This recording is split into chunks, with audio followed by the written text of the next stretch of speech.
किस रूप में कैसे है और ये संसार में एक ही क्यों है। सबसे पहले आप सभी को अवगत करा दिया जाता है कि आप ब्रह्म तीर्थ स्थान पुष्कर तीर्थ में पधारे हैं। जैसा कि आप सभी कहते हैं पुष्कर चले पुष्कर चले। पुष्कर जी का कोई मंदिर या कोई मूर्ति नहीं है। पुष्कर ब्रह्म सरोवर का नाम है जो सब तीर्थों के गुरु है। तीन देवता सबसे बड़े हैं, ब्रह्मा, विष्णु और महेश। श्री ब्रह्मा जी का जगत का सृष्टि रचना का पालन कार्य है। ब्रह्मा जी ने सृष्टि की रचना की और विष्णु भगवान के पास गए, बोले कि मेरी सृष्टि रचना के दौरान 4 युगों की स्थापना हुई है। पहला सतयुग, दूसरा त्रेता युग, तीसरा द्वापर युग और चौथा कलयुग। भगवान ब्रह्मा जी ने मानव के कल्याण के लिए विष्णु भगवान से आग्रह किया कि मनुष्य का उद्धार और कल्याण पृथ्वी पर किस प्रकार किया जा सकता है। भगवान विष्णु बोले कि मेरे द्वारा दिए गए एक कमल को आप अपने हाथ से पृथ्वी लोक पर गिराइएगा। जहाँ जाकर यह पुष्प गिरेगा वहाँ आकर तीर्थ का स्थापना होगा और उस तीर्थ में मनुष्य जब जाएगा उसका कल्याण मोक्ष विष्णु के नाम का होगा। तो भगवान ब्रह्मा जी ने वह पुष्प अपने हाथ में लिया और ब्रह्मा जी के हाथ से वह पुष्प आकाश लोक से भ्रमण करता हुआ इस मध्य स्थान पर यहाँ आके गिरा।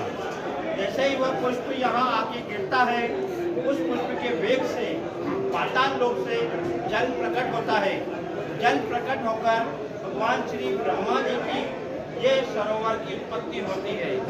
जब ब्रह्मा जी सरोवर उत्पत्ति के पश्चात स्वयं पृथ्वी पर आते हैं, इस प्रकार यहाँ पर आकर विराजमान हो जाते हैं। ब्रह्मा जी क्या करते हैं, 10,000 वर्षों तक तपस्या करते हैं और 5 दिन का मुहूर्त निकालते हैं इस तपोभूमि का यज्ञ करने का। वह मुहूर्त होता है कार्तिक मास में एकादशी से पूर्णिमा का। सभी लोग ये जानते होंगे पुष्कर मेला भरता है यहाँ पर, पुष्कर फेयर के नाम से पूरे वर्ल्ड में फेमस है। वह 5 दिन का मेला भरता है जब ब्रह्मा जी का यज्ञ का मुहूर्त था। ब्रह्मा जी ने अपने पुत्र नारद जी द्वारा अपनी पत्नी सावित्री माता को निमंत्रण भेजा कि आप पृथ्वी लोक पर आइए, मेरे संग बैठकर यज्ञ को शुरू कीजिए। परंतु वहाँ एक घटना घटती है। घटना ये होती है कि माता सावित्री अपने श्रृंगार में इतनी लीन हो जाती है कि वह ब्रह्म मुहूर्त के बारे में भूल जाती है और ब्रह्मा जी यहाँ प्रतीक्षा करते हुए देवी देवताओं से कहते हैं अगर मेरी धर्म पत्नी नहीं होगी तो यज्ञ भी नहीं हो सकता, तीर्थ की स्थापना पूर्ण नहीं हो सकती है। उसके चलते ब्रह्मा जी अपना दूसरा विवाह करते हैं माता गायत्री जी से। माँ गायत्री से अपना दूसरा विवाह पूर्ण करके यहाँ मध्य स्थान पर ब्रह्मा जी अपना महायज्ञ शुरू करते हैं ओम स्वाहा स्वाहा की ध्वनि से। जैसे ध्वनि प्रचंड होती है तो माता सावित्री जो श्रृंगार कर रही होती है वह श्रृंगार पूर्ण करके यहाँ प्रकट होती है। वह देखती है कि ब्रह्मा के साथ तो उनका दूसरा पत्नी गायत्री ने धर्म निभाकर अपना यज्ञ शुरू किया है।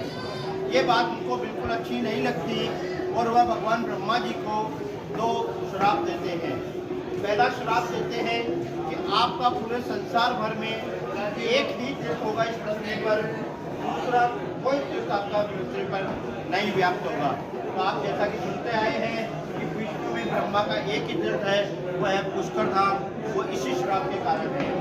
दूसरा, आपने ग्रस्त धर्म को अपमानित किया है। धर्म पत्नी के होते हुए दूसरी पत्नी से विवाह करके गृहस्थी धर्म को अपमानित किया। इसीलिए आपका पूरे संसार में जो भी गृहस्थी जीवन मानव होगा वह कभी भी मंदिर या मूर्ति के रूप में पूजा अर्चना दान पुण्य नहीं कर सकेगा, उसका पुण्य उसे प्राप्त नहीं होगा।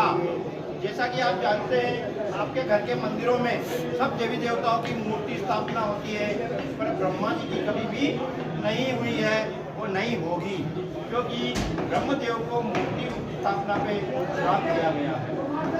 अब ब्रह्मा जी कहते हैं कि अगर संसार में एक ही तीर्थ है तो उसकी रचना और उसकी व्याप्तता पुण्यदायी कब होगी। तो ब्रह्मा जी को सभी देवी देवता कहते हैं ये जो सरोवर प्रकट हुआ है विष्णु भगवान के द्वारा, ये पुष्प दिए गए से प्रकट हुआ है, उसी को आप पवित्रता से ग्रहण कीजिए। तो ब्रह्मा जी अपना सारा स्वयं का जो स्वरूप है वो इसी में निवास करते हैं और कहते हैं जैसे कलयुग में गंगा यमुना कैलाश मानसरोवर प्रयागराज ये सभी तीर्थ जल के रूप में पूजनीय रहेंगे, उसी प्रकार ब्रह्मदेव का स्वरूप भी जल के रूप में ही पूजनीय रहेगा। होगा। इसलिए ब्रह्मदेव का स्थापना सरोवर में हुआ और यही सरोवर पुष्प नाम से प्रसिद्ध हुआ। पुष्प नाम भगवान ब्रह्मा के पुष्प का है और कर नाम ब्रह्मा जी के हाथ का है। पुष्प प्लस कर दोनों को एक करके इसका नाम रखा गया पुष्कर। समस्त मानव अपने जीवन में जो भी मनोकामना यात्रा पुण्यदायी पूर्ण करता है इस सरोवर के पूजन से ही पूर्ण करता है। मंदिर मूर्ति में आपके हाथ से पूजा अर्चना दान पुण्य नहीं होगा, वहाँ पुण्यदायी भी नहीं होगा। वहाँ मूर्ति केवल दर्शन होता है जो आदि गुरु शंकराचार्य जी ने स्थापित किया है।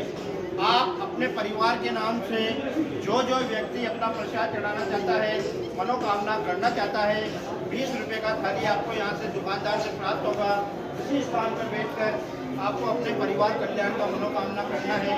5 मिनट का केवल समय लगता है। मनोकामना यात्रा करके फिर यहाँ से जाया जाता है, उसी का पुण्य उसको प्राप्त होता है। सर्व प्रकार का दान और पुण्य ब्रह्म भोग के रूप में एकमात्र संस्था में दिया जाता है, जो समस्त नगर का एक ही जगह संस्था स्थापित है, देवस्थान विभाग द्वारा। उसमें कोई लड्डू का भोग लगाता है, कोई चावल का भोग लगाता है, कोई खीर पूरी का लगाता है। जैसा भगवान ने उसका घर बनाया वो उसका पुण्य करके जाता है, जो गरीबों के लिए, समस्त मंदिरों के लिए, ब्राह्मणों के लिए एक ही जगह दिया जाता है। अन्यथा आपको कोई नहीं कहेगा कि यहाँ पर दान पुण्य प्रसाद हमारा चढ़ाया जाए। जो व्यक्ति अपने परिवार के नाम से अपना पुण्य करना चाहता है, 20 रुपये का थाली यहाँ से प्राप्त करेगा।